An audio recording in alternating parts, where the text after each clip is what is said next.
lawn gear's winter hibernation. But before you get to work, make sure you can get to work. Advance Auto Parts will test your lawn and garden battery for free.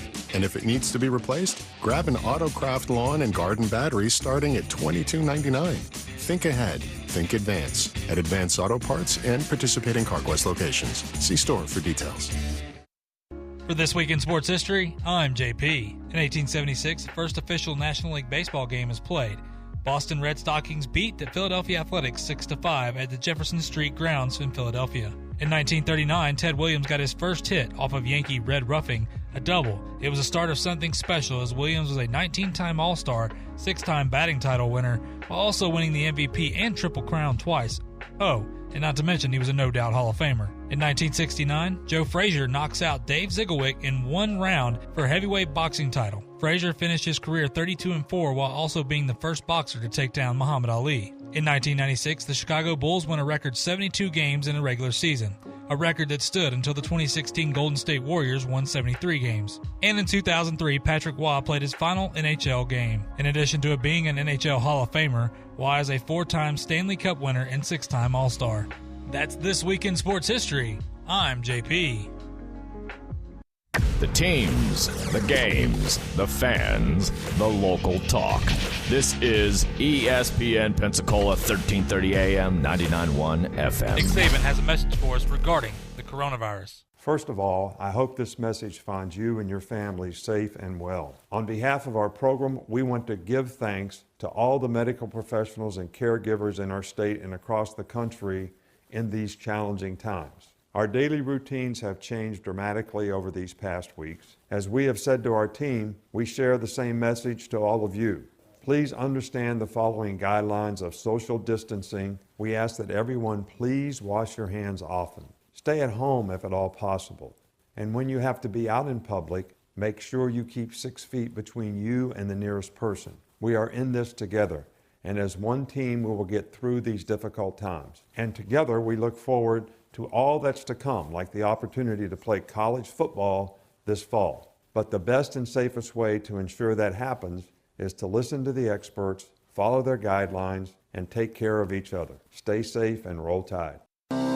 Locally owned Jackson Pace Pharmacy has exciting news for ED patients. Tadalafil, the FDA-approved generic for Cialis, is now here, and the cost savings are huge. Save 80% on the 20-milligram tablets, 30 tablets for $80, less than $3 a pill. A prescription from your doctor is required, so stop by Jackson Pace Pharmacy, 2256 West 9 Mile Road in Pensacola, and cash in on the savings today. Corporal John Vale was on patrol when his truck flipped. I realized I can't move my legs. When John arrived at the VA, Paralyzed Veterans of America was there to advocate for him and help John with his claim. PVA has helped hundreds of thousands of veterans get the care and benefits they've earned, and their service is free. If you need help with a claim or just navigating the system, contact us at pva.org. JP here. At ESPN Pensacola, we are hometown proud. Like the greatest pound-for-pound boxer of all time, Roy Jones Jr. Three-time light heavyweight world champion and former heavyweight champion of the world, future Hall of Fame legend, Roy Jones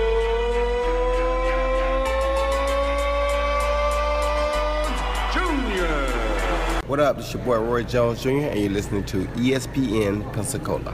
This is ESPN Pensacola 1330 AM and 99.1 FM, the only local station that talks sports 24 hours a day, 7 days a week. From Gulick and Wingo to the Sports Drive with Chad Brillante. Plus talk football with Coach K at noon, sports call every Saturday. If you'd like to partner with us as an advertiser or a promotional partner, just give us a call at 262-6000. You're listening to ESPN Pensacola 1330 AM, 99.1 FM. All sports, all the time. WEBY, Milton, Pensacola. The following has been produced by Talk Football LLC. Former Florida Gators quarterback, NFL quarterback, and NFL head coach. Coach K. Stevenson has a resume second to none, and now he's sharing his insider information with you. Talk Football with Coach K starts right now on ESPN Pensacola.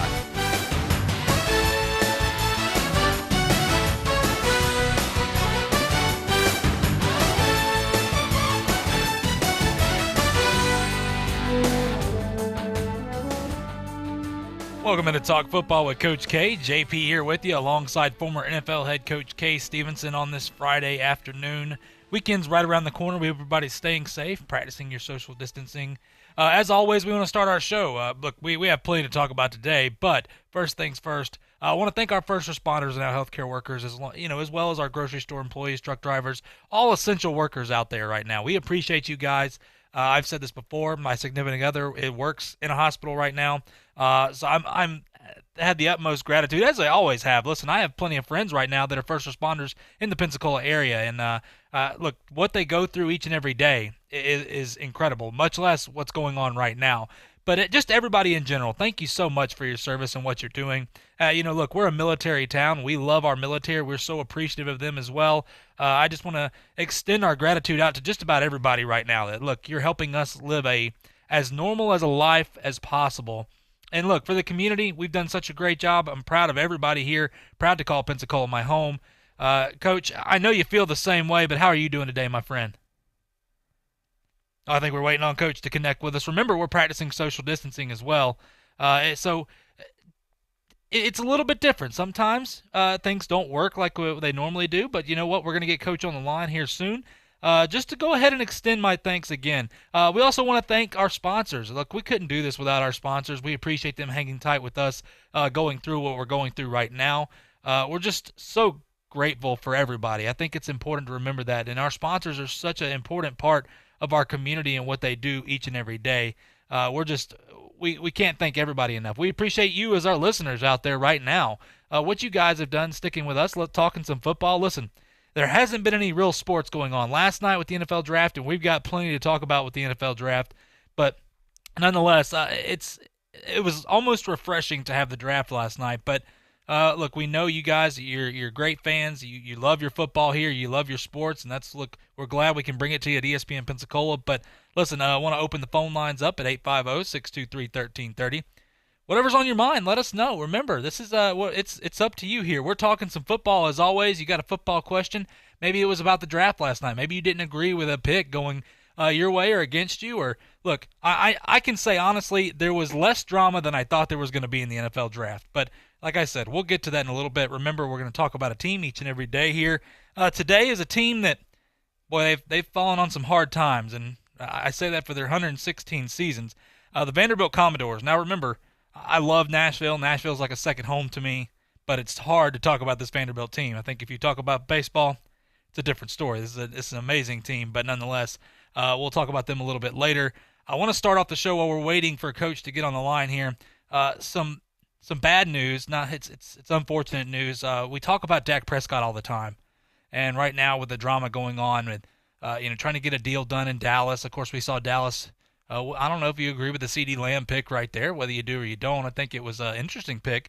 It'll help them offensively. If you're Dak Prescott, you got to be happy. But unfortunately, about last night, it was reported about 10 o'clock that Dak Prescott's brother, Jace Prescott, had passed away. He was 31 years old. This is a guy, of course, that he played football at Northwestern State right there as an O-lineman. You've probably seen him on the commercials, the Campbell's Chunky commercial right there. Look, this is the Prescotts. They lost their mother died of colon cancer in 2013. This is a close-knit family. It's really unfortunate to hear this kind of news, especially when you're talking about the draft. Nobody ever likes – look, for everything that's going on with COVID-19 right now, nobody likes talking about death, but it has become a part of something. Death is a part of life, and unfortunately, it just happens. But for a guy like Dak Prescott, you hate to see that for somebody, especially on a happy time last night for a lot of teams. This was an exciting time for everybody, and about 10 o'clock last night, the draft wasn't over yet, but it was reported that his brother had passed away. They have not released why or how. Not that it really matters, to be honest with you. It doesn't matter. He is not here anymore, and that's just that's sad to hear. Of course, our thoughts and prayers go out to them as well. You hate talking about it, but for Dak Prescott, whether you like him or not, it doesn't matter. That family was amazing. What they did is amazing. Losing their mother and rallying around each other, really bracing with each other, I think was so special for them. But one more thing I want to talk about here. NCAA announced they are inching closer to allowing football players to receive endorsements.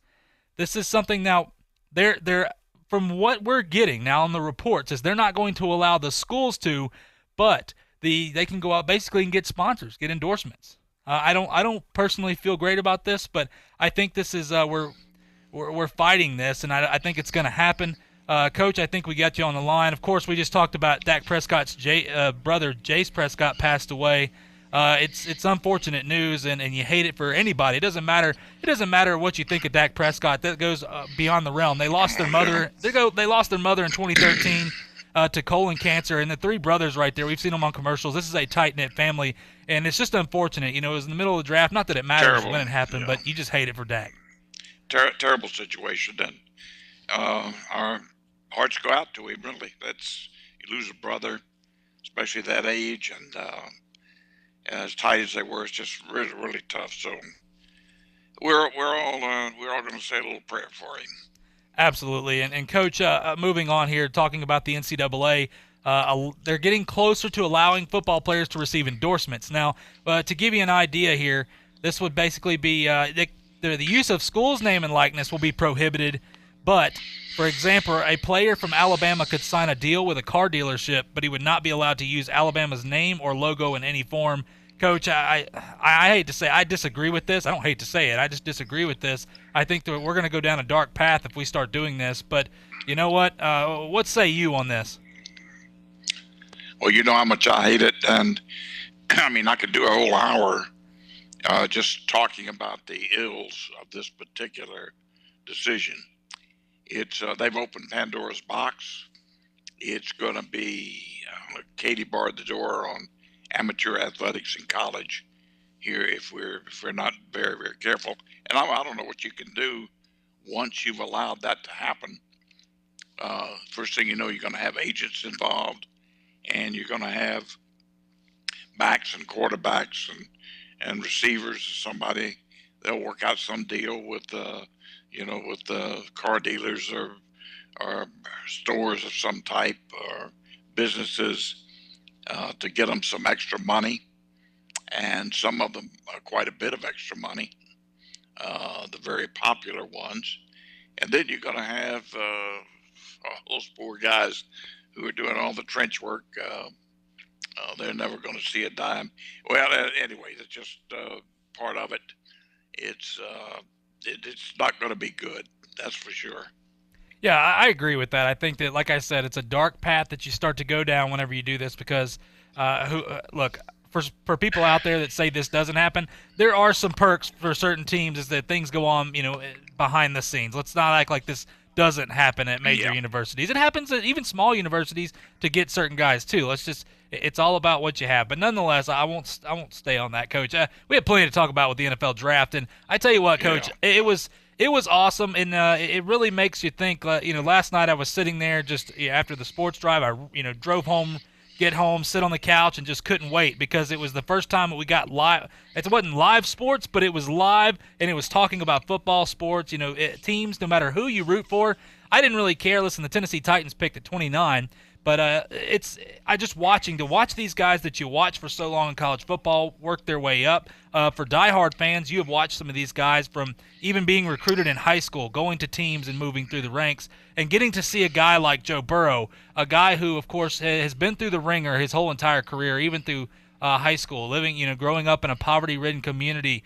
And getting to watch him get drafted by the Cincinnati Bengals. And not only that, though, but it was the journey. That's the most special thing for me is watching these players go through the journey. And it's special because when you look at Joe Burrow, this is a guy that last year was going to be a projected 6th-round pick and maybe not even drafted at all when Mel Kiper was talking about him. And then it's the progression that he showed. I mean, and you've mentioned it before, Coach, with Joe Burrow. This is a guy that showed up last year to LSU or year before last and didn't get any spring ball. He basically showed up in August, jumped right in there, and he was the starting quarterback. And didn't do terrible, but that offense was 3 yards in a cloud of dust. They didn't really open it up or anything for him to utilize his capabilities. This is a guy that finally got his opportunity this past year, and look what he did with it. I mean, he absolutely just showed out and had probably the best season we'll ever see in college football when you're talking about a single player like that, and just the way he did it. Coach, the draft in general was so refreshing. I think we needed that. Roger Goodell mentioned that this could help us a lot. I think it did. I think it was something fun. Well, it helped the whole country, yes, and it was sport. It is sports. It's a big part, a major part of our most popular sport, which is the draft. So it was live action, which had become extremely popular despite this situation. This situation made it more important and more interesting because we've been without anything for so long.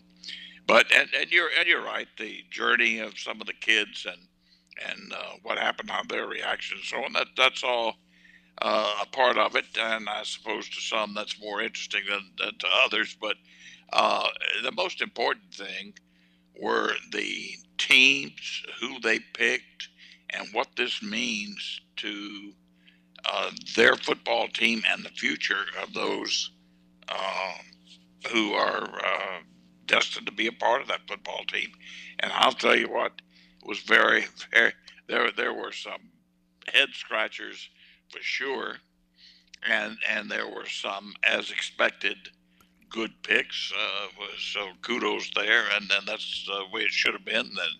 And then there were some that I think that really added to their football team. So those to me were the most interesting parts of it.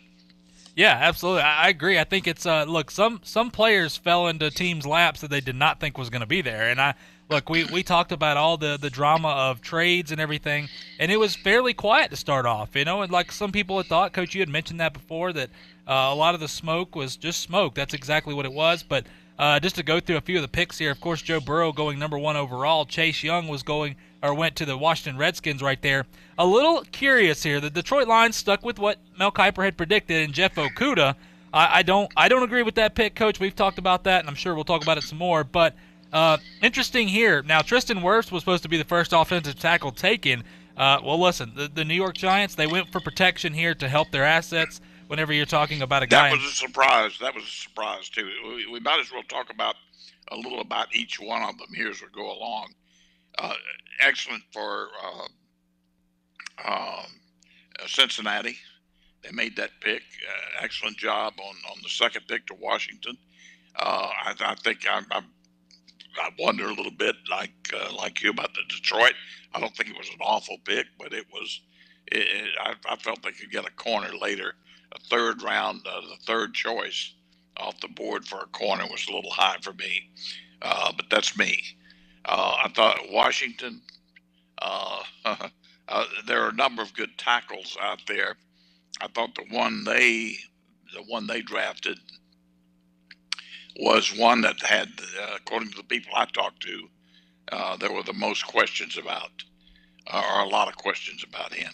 Okay. Right. So the number 1 tackle, which we can jump to very quickly, the number 1 tackle, fortunately, Tampa Bay got him, the kid from Iowa.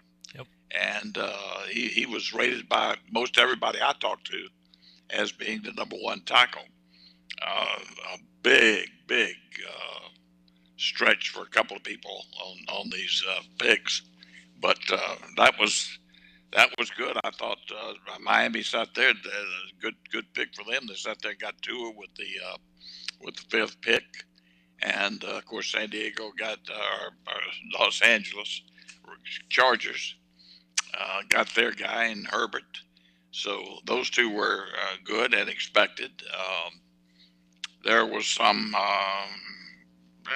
question about, I don't really question it that much, some question about the Cardinals because they have no offensive line. But they got the linebacker Simmons from Clemson, who's a great football player. So it's hard to question that, though. You get a football player like Simmons who can play at least 3 different positions for you. So it's hard for me to question that, even though by need, they certainly, I would agree, they needed an offensive lineman. The F in the land, the failing grade by far, I don't care how they slice it, I've heard all different ways to slice it, is Green Bay. How in the world can they justify taking Love, the quarterback from Utah State, when they were a play or two away from going to the Super Bowl last year. They absolutely have no support other than one receiver. And we've talked about this all year for Rodgers. And they draft his replacement. It's just beyond the pale to me how they could do that. Plus, they've created a problem. I will promise you that's the beginning of the end for Rodgers in Green Bay. Now, and to boot, JP, couple all that with the fact that love is that dreaded word. Hopefully he does it sooner or later. Potential. He's got potential. You don't even know. He's not even just hard to believe that they drafted him there when they could have drafted a dominating type receiver to help Rodgers. Didn't do it. And the other another head scratcher, I think was Atlanta. I thought that was a poor pick. Some people didn't even have that corner in the second round. They had him in the third round, and they jump up and take him in the first round. So, most drafts you see people take stretches like that, but they saw something nobody else has seen. And there were some other questionable picks as always, but an interesting draft and a lot of good players on the board for tonight.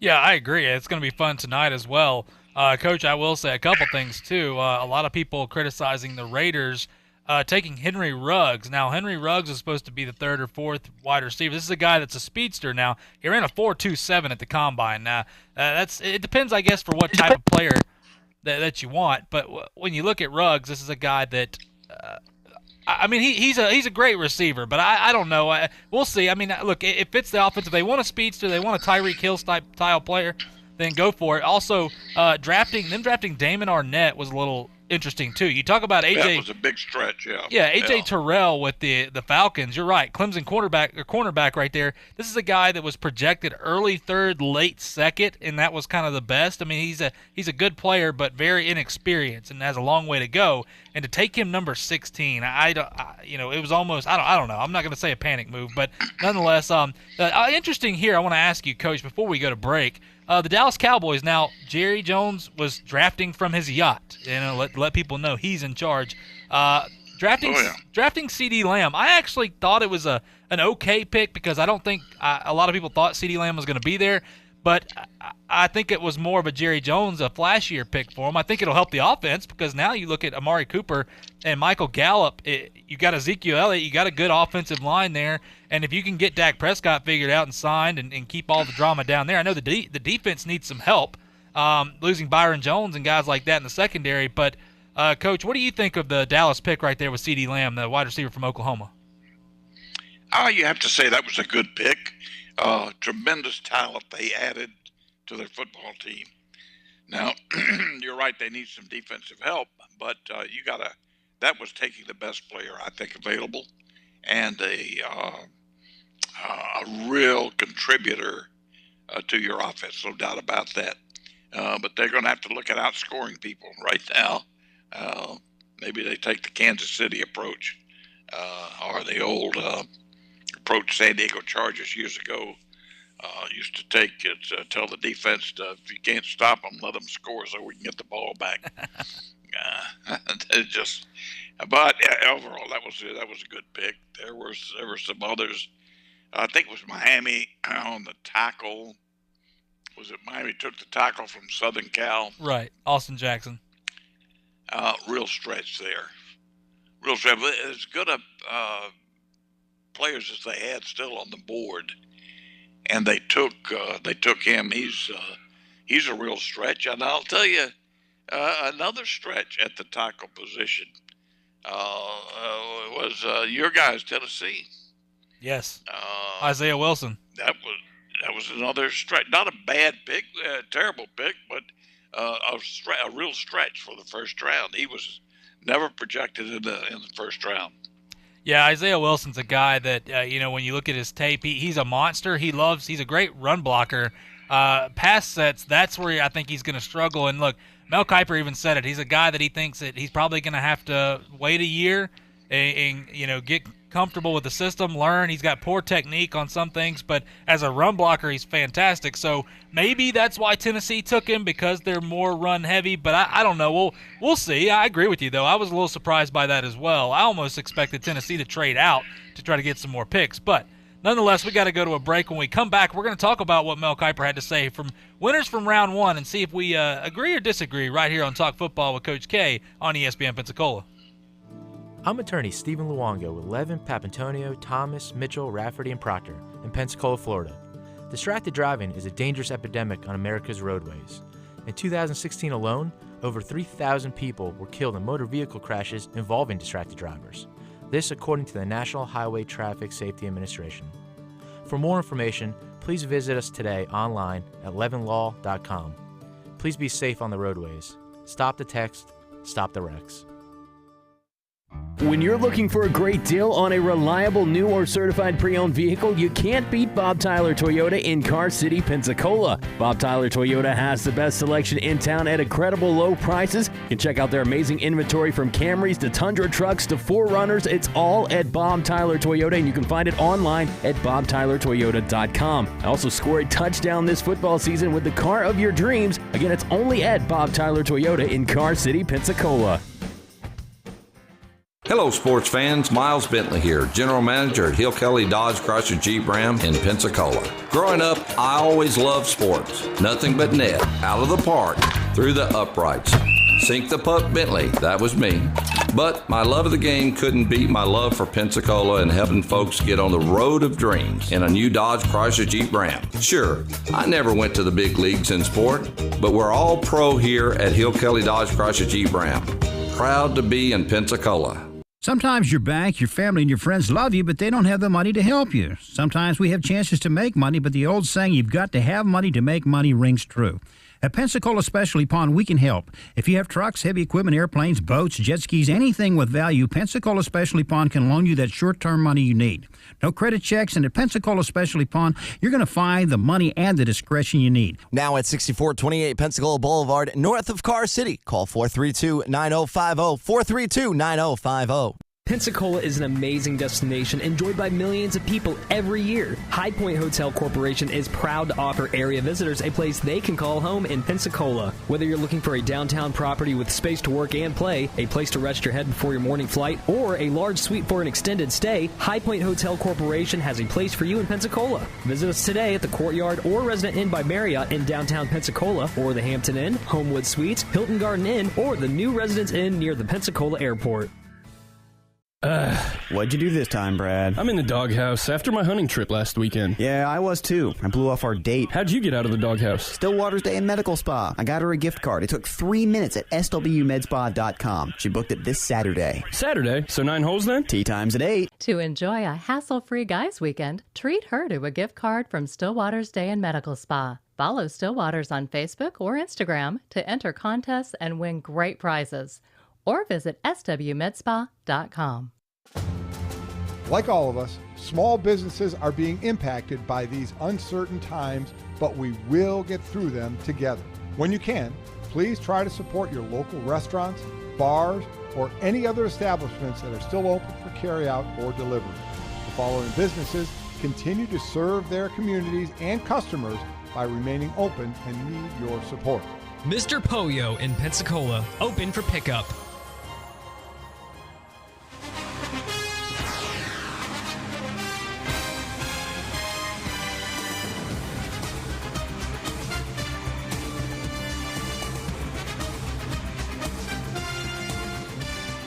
Welcome back to Talk Football with Coach K. JP here with you alongside former NFL head coach Kay Stevenson on this Friday afternoon. Weekend's right around the corner. We're talking some football with you. Now, the draft will continue tonight, of course, at 6 o'clock. We'll have the draft right here after the sports drive, continuing coverage at 7. You're not going to miss it. Trust me, it's going to be fun, Coach. I think that tonight it's actually going to be more fun. You've got more going on. I think the first round for early on wasn't as much drama, like I said, but there's so many guys. I mean, this goes back to what we've been talking about in this draft, how deep it is. your team can still get first-round talent in the second and third round. That's just how awesome this is. And I know we want to talk a little bit about here. Mel Kiper had some winners and losers. Now, Coach, I want to get your opinion on this and see where you are. We talked about this team a second ago, the Miami Dolphins. Of course, Tua Tagovailoa, I think, was a solid pick. I'm glad that they stuck by that. I think that's going to be a great pick for them. Love Tua. I hope he stays healthy. Hopefully they don't rush him, but nonetheless, we'll see what happens. They also, like you said earlier, they reached a little bit with Austin Jackson, the tackle out of USC. Mel Kiper agrees. They did reach right there. That he didn't. He said a couple teams had a first-round grade on him, but not very many, and he didn't have a first-round grade on him. And then I thought this was actually a pretty good value pick for what they need. Maybe not this early, but this is a guy that's under the radar. Make sure I say this correctly. Noah Igbenogany right there, the cornerback out of Auburn. Now, both his parents are Nigerian Olympians. Great pedigree, extremely fast guy, very physical. They said sometimes he can get a little handsy, but he can be coached as well. He has them as a winner right now. Coach, when you look at the Dolphins after day one, those 3 first-round picks, are they a winner to you? What's your grade for them? Well, I certainly think Tua was an outstanding pick, and now the big controversy will go on as to whether they should, quote, redshirt or not play him this year, let him sit.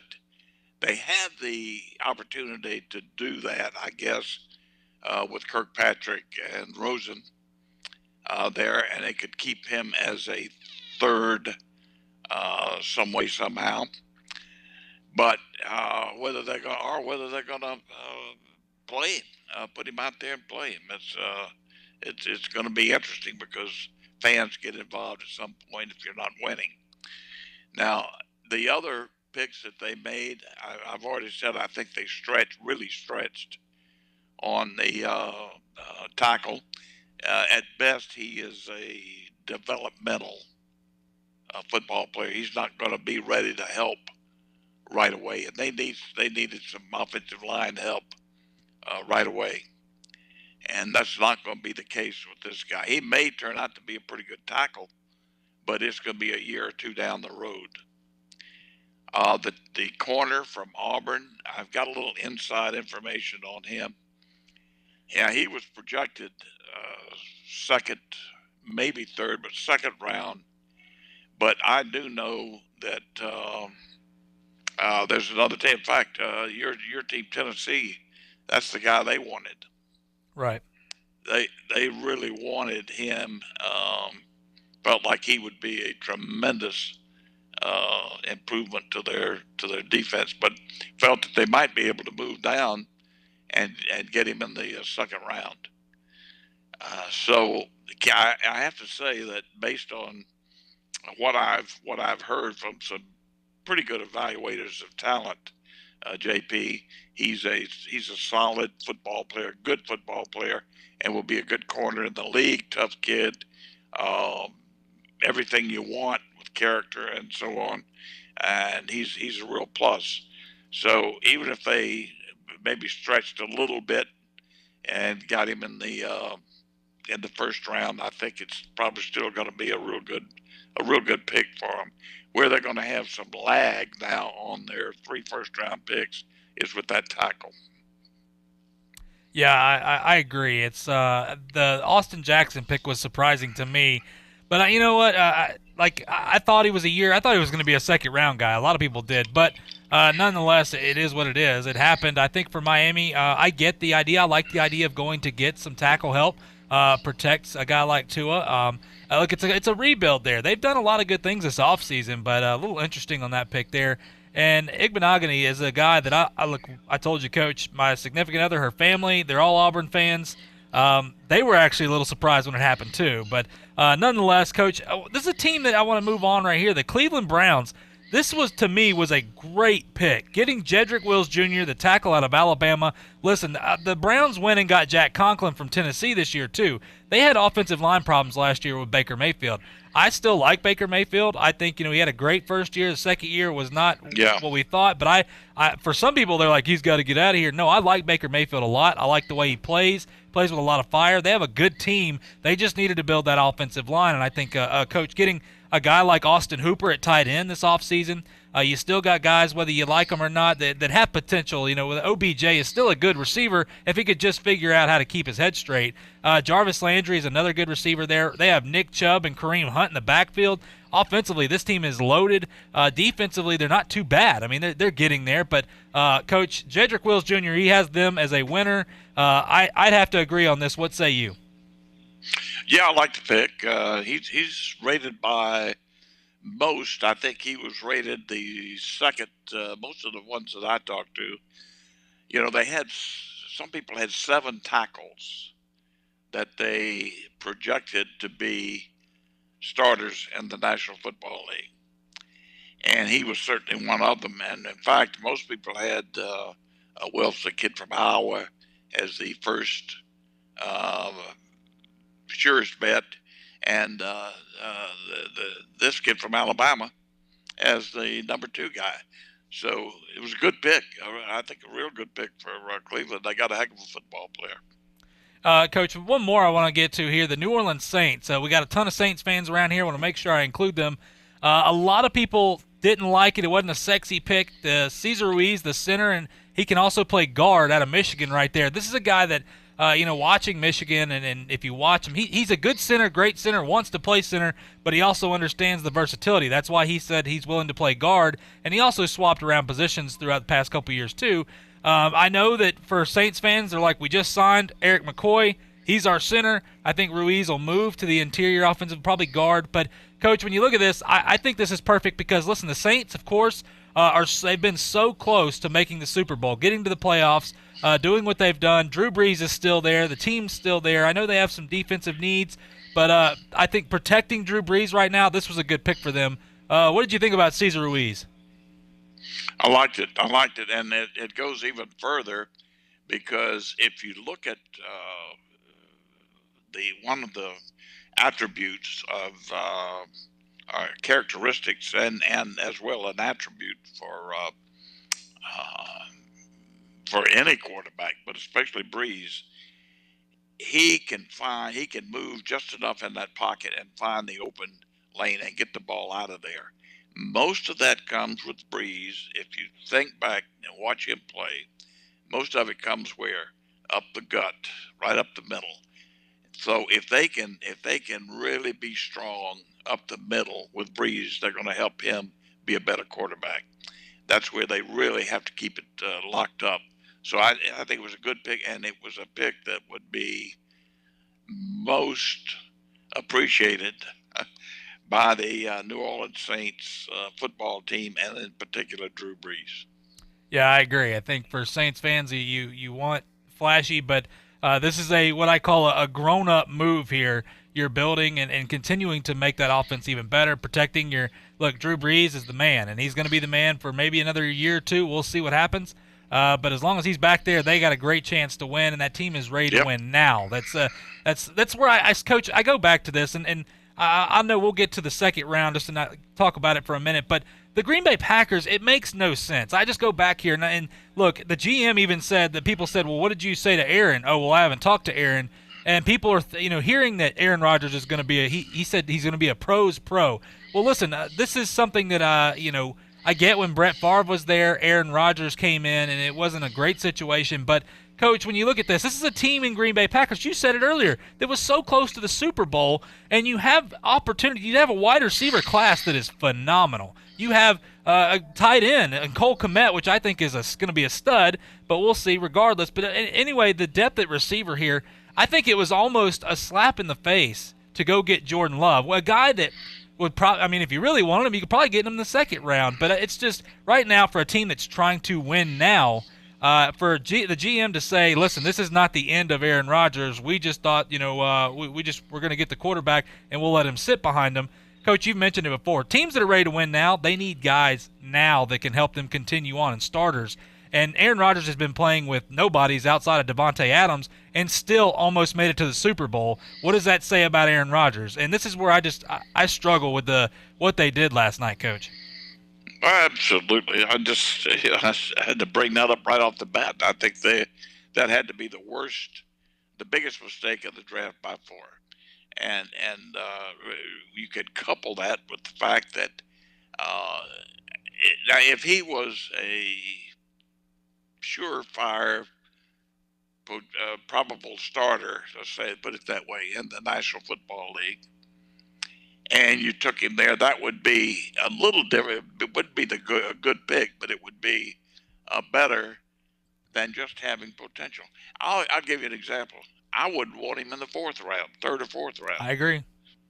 Okay, so now you jump on and take him in the first round when you really needed, what they really needed to do, I think, was to draft a receiver, somebody to help Rodgers immediately with the first round, and then come back to the second round with another some more offensive firepower. They've only got one. They've got one receiver, and it's just absolutely amazing to me. And then they try to justify it. People try to justify it. You can't. You just cannot justify that. And let me tell you, Rodgers, if you think Rodgers is going to be is going to let this slide by, you're wrong. I mean, that's not going to happen. I think they have slapped him in the face here once too often. Yeah, I just when that happened, my jaw dropped, and I was sitting on the couch and said, "Are you kidding me right now?" And listen, I am not a Green Bay fan, but just the disrespect, because I love Rodgers. I think Rodgers is a fantastic quarterback. Look, he may be not the nicest guy to people, like everybody. Everybody has an opinion on, oh, this is how you should be. Well, Aaron Rodgers is a winner. He's a gamer. He goes out there, and all he does is just continue to ball out, Coach. And no matter who's out there, that's the one thing, is when all these receivers went down, you never heard a word of Aaron Rodgers saying, well, I got no receivers. He just kept playing. He kept battling through it. Finally, he got Devontae Adams back. And the thing was, is he was making guys like Noah Lazard or Alan Lazard out of Iowa State look good. Look good. And that's where I go back and I look at guys like Tom Brady. Tom Brady made all these receivers like Chris Hogan look fantastic, and it goes back to the quarterback play. And it's that was one thing that I wanted to bring up again, because I still can't believe Green Bay did that. And now they're just trying to say, well, look, we just know that there's so much depth in this draft, we can go get what we need. If that's the case, then you could have got another piece and multiple pieces here to help you, put you over the hump. But they needed multiple pieces. That's exactly right. And they don't even, and they blow the first one. So God knows, I just can't believe. Let me throw out one other thing too. We're talking about the draft in particular, but let's look at the last week, less than a week, and what team has helped themselves the most. It's got to be Tampa Bay. I agree. I mean, my goodness, they get Gronkowski, and then they get the one piece that they really needed was, there's no doubt that they needed another tackle up there. And they get the tackle, who, by the way, can play both sides, either one, right or left. And of course, they've got Gronkowski now. I think they have, and with Tom coming in there, and with Brady, Gronkowski, and the tackle, I think they have hit a major home run. But within a week's time, 10 days, look what that football team has done. And already in place with guys like Mike Evans and Chris Godwin, who were 1,000-yard receivers last year. This is a team that in Tampa that wasn't bad. What was making them bad was the indecision of a guy like Jameis Winston. So you take that away, then look what this team is going to be. And then it goes back to what you've mentioned, Coach. When you have a good offense, your defense looks that much better. And this is a young defense. They've got a great front four right there, great front seven when you look at some of the Levante Davids and guys at linebacker. This is going to be fun. I agree with you. Tampa Bay, getting Tristan Wirfs, I think they were surprised Wirfs was available. I know they traded a fourth-round pick to move up right there, but I tell you what, well worth it, because Wirfs is a guy that will play day one, and he's a guy that is a strong kid. Listen, Iowa and Wisconsin linemen, there's so many of them in the NFL, and there's a reason. They just continue to breed linemen, and I thought it was fantastic that he was there for them. And I tell you what, Coach, I agree that Tampa's they're helping themselves out, and I'm interested to see what they're going to do tonight as well as into Saturday. But nonetheless, we got to take a quick break. When we come back, we're going to talk quickly about Vanderbilt. This is a team might surprise you a little bit about their history, and then after that, we're going to talk about the second round. We're going to give you a little bit of our own mock draft here, right here on Talk Football with Coach K on ESPN Pensacola. I'm attorney Stephen Luongo with Levin, Papantonio, Thomas, Mitchell, Rafferty, and Proctor in Pensacola, Florida. Distracted driving is a dangerous epidemic on America's roadways. In 2016 alone, over 3,000 people were killed in motor vehicle crashes involving distracted drivers. This according to the National Highway Traffic Safety Administration. For more information, please visit us today online at levinlaw.com. Please be safe on the roadways. Stop the text, stop the wrecks. When you're looking for a great deal on a reliable new or certified pre-owned vehicle, you can't beat Bob Tyler Toyota in Car City, Pensacola. Bob Tyler Toyota has the best selection in town at incredible low prices. You can check out their amazing inventory from Camrys to Tundra trucks to 4Runners. It's all at Bob Tyler Toyota, and you can find it online at bobtylertoyota.com. Also score a touchdown this football season with the car of your dreams. Again, it's only at Bob Tyler Toyota in Car City, Pensacola.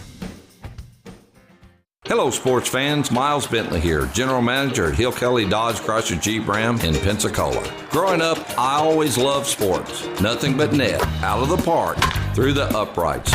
Sink the puck, Bentley. That was me. But my love of the game couldn't beat my love for Pensacola and helping folks get on the road of dreams in a new Dodge Chrysler Jeep Ram. Sure, I never went to the big leagues in sport, but we're all pro here at Hill Kelly Dodge Chrysler Jeep Ram. Proud to be in Pensacola. Pensacola is an amazing destination enjoyed by millions of people every year. High Point Hotel Corporation is proud to offer area visitors a place they can call home in Pensacola. Whether you're looking for a downtown property with space to work and play, a place to rest your head before your morning flight, or a large suite for an extended stay, High Point Hotel Corporation has a place for you in Pensacola. Visit us today at the Courtyard or Resident Inn by Marriott in downtown Pensacola, or the Hampton Inn, Homewood Suites, Hilton Garden Inn, or the new Residence Inn near the Pensacola Airport. What's up, Chad here from the Sports Drive. Well, no sports to talk about. March Madness canceled, every major sport, so maybe you get to spend some more time around your family. Oh, what? Not supposed to touch anybody? Well, just go home and watch Price is Right. But if you are older, you have a better chance of getting it. Right, Mike Gundy? Oh, 40? You should be all right. And he won't be broadcasting sports, but one guy that feels the same way we all do with no sports, probably Joe Buck. Oh, gosh. Oh, man. Oh, my goodness. Sports Drive 5 to 7 with no sports. I'm Troy Rafferty, and many of you know about my love for sports and my longtime support for our local high school athletes. One thing these fine young people have taught me over the years is this: whether it's on the ball field, in the classroom, or in a court of law, always work your hardest and achieve the best results possible. And that is the commitment we make to our clients and our community. Levin Papantonio in Pensacola since 1955. This is Davis Allen from Sports Call with Davis and Justin, and you're listening to Talk Football with Coach K on ESPN Pensacola, 1330 AM, 99.1 FM.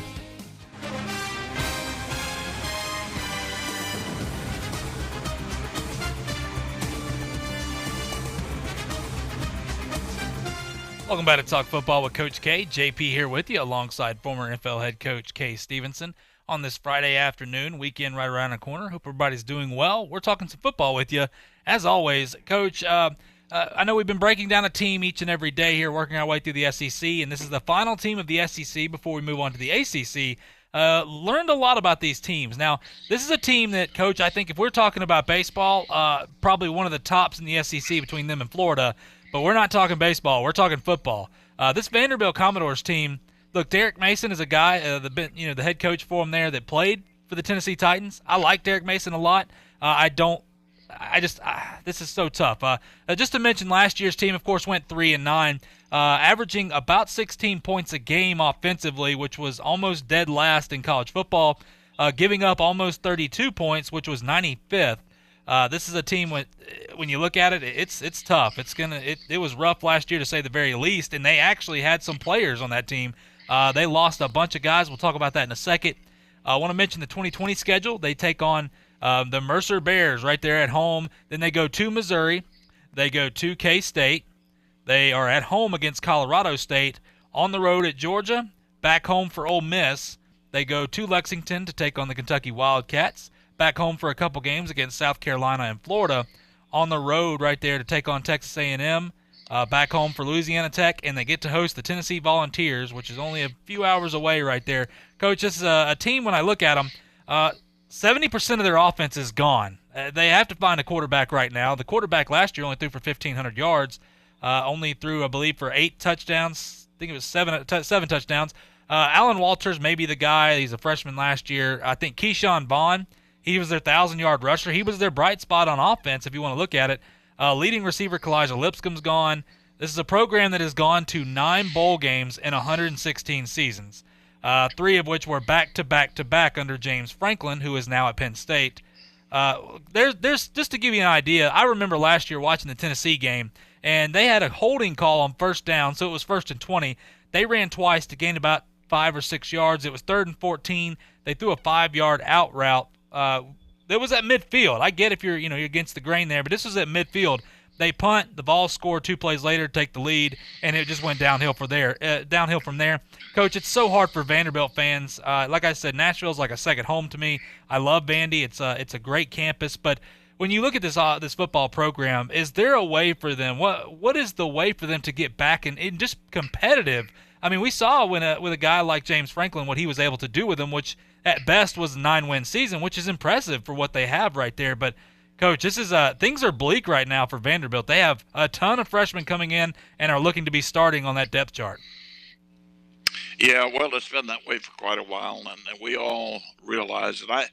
I think it can be summed up this way: the Vanderbilt University program, the attention is on, as it should be, is totally on academics. They have athletic programs as required extracurricular activity at first, and then they've been so fortunate that the SEC has kept them involved. Look what they get. Look what money they get out of the SEC every year. Now, the big concern for some, and a question that most people ask, is why does the SEC keep Vanderbilt in the conference? Why don't they add another school that might have a chance to win a conference championship? Because Vanderbilt doesn't. I think what they're missing is that school attention to the athletic program, football program in particular, because it's going to take a ton there to get them even remotely up to par with facilities that other SEC teams have. That's number one. Number two, they need to hire a first-class coach, first-rate coach, who can go out and do some recruiting from all over, because where they're located in the state of Tennessee, there's not a whole heck of a lot, nor do they identify necessarily with being a hometown university. But if you look at where they could recruit, they're in the SEC. They could recruit. They're just above a number of states there that they could get into, from Mississippi to Alabama, even over to Georgia. I think they could even dip down into Florida, which they have before. Going north, they're in a position where they could go up north and get 2 or 3 people a year. So they could be in a position to do a better job recruiting. They just need a better coach. Yeah, I would agree. I think, like I said, if you're talking baseball, they put major league players in every single year, but it's tough with that academic side when you talk about football for programs like that. Look, teams like Stanford, when they were on the run they were on, it doesn't happen all the time. I mean, it happens every once in a while, and this is something for Derek Mason. You're right. Look, they're against the grain right now too, but they're also in a position where they have to find a way to get a top-notch coach to go there, pay them, and go out there and recruit, because recruitment-wise, they're sitting in the middle. I mean, they're sitting up there in the center. They can reach into Ohio if they want to, Kentucky, whatever they want, reach down here into the South, where we know how much talent's down here in the South. It's it's tough for them. But nonetheless, for Vandy, I don't see much of the same or I don't see anything different next year. They've got too many freshmen coming in. They lost, Keyshawn Vaughn is a guy that he's interesting to watch. He's fun. Look, I wouldn't be upset if the Titans picked him up in the 3rd round. A running back, a very versatile guy that you wonder when you watch them play, how did he end up at Vandy? He's a guy that really came on and took that role and understood that, the offense runs through him. So this is a team, though. It's a SEC schedule. It's always going to be tough. Like I said, they've been to 9 bowl games in 116 seasons. That's tough, and they went to 3 of them in back-to-back-to-back years. So for Vandy fans, look, I like Vandy. But it's just hang on. I wish them well, but they're going to be lucky to win a couple of ball games, 2 or 3. If they win 3 ball games, that's going to be about all you could expect from them. I agree. Coach, we're going to go to a break here. When we come back, we're going to talk about day 2 of the NFL draft. Starts tonight at 6. We're going to talk a little bit about the best available right here. It's interesting to get your take on this, Coach, on Talk Football with Coach K on ESPN Pensacola. I'm attorney Stephen Luongo with Levin, Papantonio, Thomas, Mitchell, Rafferty, and Proctor in Pensacola, Florida. Distracted driving is a dangerous epidemic on America's roadways. In 2016 alone, over 3,000 people were killed in motor vehicle crashes involving distracted drivers. This according to the National Highway Traffic Safety Administration. For more information, please visit us today online at levinlaw.com. Please be safe on the roadways. Stop the text, stop the wrecks. When you're looking for a great deal on a reliable new or certified pre-owned vehicle, you can't beat Bob Tyler Toyota in Car City, Pensacola. Bob Tyler Toyota has the best selection in town at incredible low prices. You can check out their amazing inventory from Camrys to Tundra trucks to 4Runners. It's all at Bob Tyler Toyota, and you can find it online at bobtylertoyota.com. Also score a touchdown this football season with the car of your dreams. Again, it's only at Bob Tyler Toyota in Car City, Pensacola. There's only one place in town for the lowest prices and greatest selection of firearms. Pensacola Indoor Shooting Range. Visit our fully stocked Gun Pro Shop for new and used firearms, accessories, and ammunition. Check out the Indoor Shooting Range. We offer rentals on guns, including fully automatic machine guns and silencers. Ladies, this is the safe place to learn how to use a gun. Plus, Tuesday is Ladies' Day. Women shoot for half price all day. The best place to buy firearms in Pensacola. Pensacola Indoor Shooting Range. Highway 29 in Car City. Pensacola is an amazing destination enjoyed by millions of people every year. High Point Hotel Corporation is proud to offer area visitors a place they can call home in Pensacola. Whether you're looking for a downtown property with space to work and play, a place to rest your head before your morning flight, or a large suite for an extended stay, High Point Hotel Corporation has a place for you in Pensacola. Visit us today at the Courtyard or Resident Inn by Marriott in downtown Pensacola, or the Hampton Inn, Homewood Suites, Hilton Garden Inn, or the new Residence Inn near the Pensacola Airport. Pensacola's own NFL Hall of Famer Emmitt Smith has some tips for us during this time. This fight is up to all of us to try to help bend that curve. It's going to take teamwork. It's going to take us to stay committed, stay focused, and stay dedicated to the mission at hand, and that is to keep everyone safe. So be encouraging. Find some support. Find someone to talk to every day to encourage them to keep on continuing in this fight.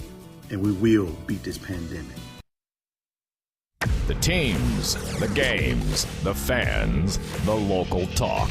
This is ESPN Pensacola 1330 AM, 99.1 FM.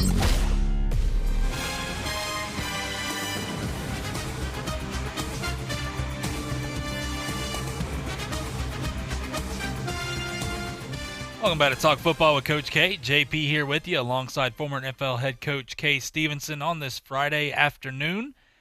Weekend's right around the corner. More NFL draft today and tomorrow. We'll have all the coverage right here on ESPN Pensacola. Coach, I want to get into a couple things here. Now, day 2, this is going to be interesting. Look, there's so many great players still left. Just to talk about a couple of these guys. Now, just curious, because this is ranked as the top safety here, Xavier McKinney out of Alabama. Are you a little surprised that he made it to round 2? Not really. You gotta really be in need of a safety or feel like they're above and beyond anything else before you go get a safety. I think they're one of those positions that you'd like to draft in the second, third, fourth round. But he is a good one, and he'll go tonight. I think he'll go pretty early tonight. Yeah. When you look, Coach, last night, of course, with the Kansas City Chiefs taking Clyde Edwards-Helaire, it's not a surprise, that he was taken, obviously, but he was taken before guys like DeAndre Swift and Jonathan Taylor. Do you like the pick for Kansas City taking Edwards-Helaire, or do you like DeAndre Swift or another guy better? That's a great question. I think for Kansas City, maybe what they want to do, the pass catching back, he was maybe the most prolific pass catcher of all the backs. So I could see that he's extremely elusive. He's akin to backs that Reed has had before. So I think he puts a certain amount of stock in that. He does have speed and elusiveness, and he catches the ball well. So he's a good back. I mean, there's no doubt about that. If I were going to take a back, I would either take Taylor. I might just narrow it down to Taylor, and say yes, I think he could be a better. He's got to be better in the passing game than he was at Wisconsin, but we could get him there because we did that with a guy before. I've done it before. I know you could make him better in the passing game, but my goodness, he is the prototypical NFL back. He's got some size, he's got speed, he's got endurance, he's got that certain football intelligence, knows just when to make the move at the right time. He protects himself well, runs through and around, and outruns if he gets in a position to do so. I like the guy. I like him a lot, and there's some good backs. Both I think there are probably 3 or 4 outstanding backs, not just good backs, but outstanding backs available. There's still some very, very good receivers available. I'm surprised somebody didn't maybe take Pittman, from Southern Cal. He's going to go early in the draft. There's, like we said, there's some good backs. There's some potential big play football players that are going to go tonight. Yeah, T. Higgins is still there out of Clemson, which is a bit of a surprise. Yeah. He's a guy that'll go up and get the ball. Denzel Mims out of Baylor is another guy. Coaching Jonathan Taylor, real quick on that. I said it the other day. That's a guy that nobody has faced more 8- and 9-man fronts than him. And I know he had that good offensive line, but just the power that he has. And, people say he can't make he's not a pass-catching guy. Doesn't mean he can't be. It's just the style of offense they were running. And I know that Tennessee right now is projected to get him. That'd be exciting to put him and Derrick Henry in the backfield. That's your 1-2 punch right there. That'd be fun. But, Mike, one question. Coach, we got about a minute left here. Quarterbacks tonight. Now, Jake Fromm, we saw 4 go off. Does Jake Fromm get drafted in the second round, in your opinion? Oh, I think so. I think so. I think he's yes. To answer your question, without any doubt in my mind, he should be drafted. And again, I'm going to tell you, he just fits that New England mold. If he could get to New England, or if they could move up to get him, so that's going to be interesting to see how that works out. They've got enough capital left that they could swing a move up to get Fromm. Yeah, I agree. I think Fromm's a guy that's second round, third round, whatever is a value pick. Going to be a phenomenal guy, no doubt. But Coach, that means it's time for us to go as usual. We didn't get to everything, but nonetheless, it's been a pleasure, Coach. You bet. Looking forward to tonight and Saturday to finish out the draft and who does well. And we got some interesting people coming on next week to report on the draft too. Absolutely. Can't wait for it, Coach. And for all the listeners out there, we appreciate you guys tuning in. We'll be back Monday, same time, talking some football with you on Talk Football with Coach K right here on ESPN Pensacola. Golic and Wingo to the Sports Drive with Chad Brilliante. Plus talk football with Coach K at noon, sports call every Saturday. If you'd like to partner with us as an advertiser or a promotional partner, just give us a call at 262-6000. You're listening to ESPN Pensacola, 1330 AM, 99.1 FM. All sports, all the time. WEBY, Milton, Pensacola. First Take Your Take on ESPN Radio, the ESPN app, Sirius XM Channel 80. Presented by Progressive Insurance. I'm Jason Fitz. We start the hour with headlines as we do every single day.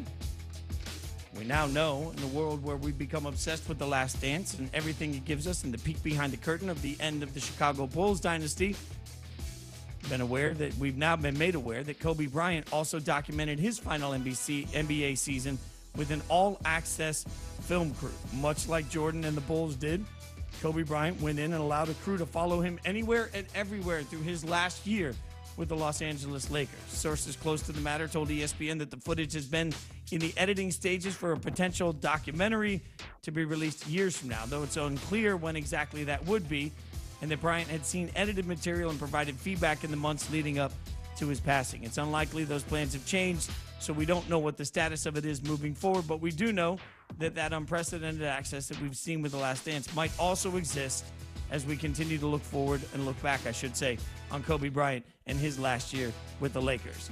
Other news you need to know, all revolves around the NFL draft. Joe Burrow, the first pick overall in the draft, no shock there. The beginning of the draft went much as planned. If you'd written a mock draft months ago, you would have gotten a lot of it right. Joe Burrow, first overall to the Bengals. Chase Young, second overall to the Redskins. Jeffrey Okudah, the corner out of Ohio State, third overall to the Detroit Lions.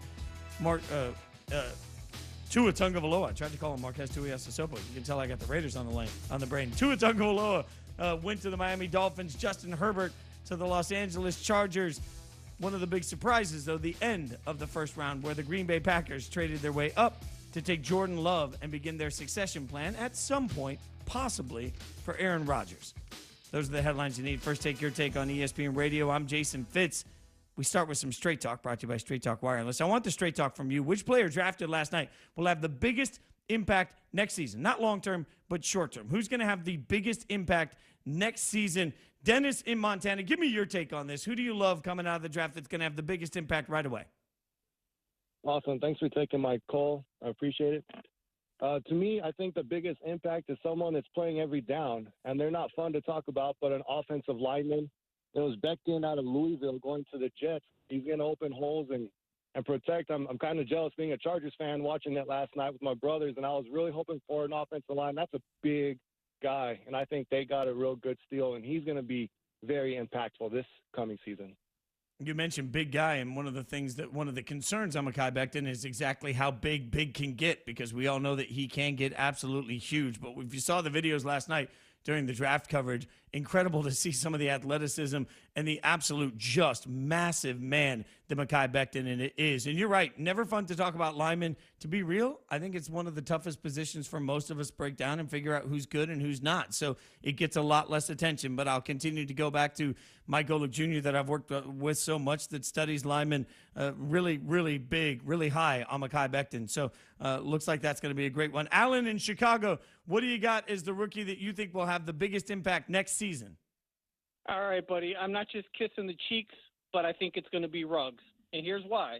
I think that Isaiah Simmons was the best steal of the draft, but if you're looking for direct impact, you can't look for a skill player that was chosen by an offensive guru who had the choice out of any receiver he wanted. And when you saw that they wanted Antonio, they told you last year that the Raiders wanted a receiver to come in and make an impact. They lost Brown. They know Carr needs help. They could choose any receiver they wanted. They're not going to pick Ruggs and then not use him. With his speed, trust me, he's going to make an impact. In the long term, we'll talk different. When you're talking about next year, Ruggs is the guy. Trust me, you could work on his route running. Everything else, the speed, the jumping ability, that's just going to decrease with every single player. But you could work on his flaws in a way that you can't work with the other flaws of the other receivers. So congratulations. You got the best receiver in the draft. You might not realize it till about maybe 2022, depending on how things go. But he's a good kid, and I think the Raiders did good. Well, thanks, and love the call, love the take on it. It's going to be interesting because, as you pointed out, Mike Mayock and John Gruden had their choice of any of the wide receivers. They chose Henry Ruggs. 2 picks later, the Denver Broncos took Jerry Jeudy. So they're going to be reminded a couple of times a year on whether or not they got this one right. There's going to be a lot of analysis on those two teammates as we see who becomes the better pro, and it will be constantly reminded if Jerry Jeudy turns out to be epic and Ruggs does not. The Raiders will be constantly reminded that they had the opportunity with their pick of whoever they possibly wanted. I want your take. 888-SAY-ESPN, 888-729-3776. Which player drafted last night will have the biggest impact right away next season? Not long-term, right away. In the meantime,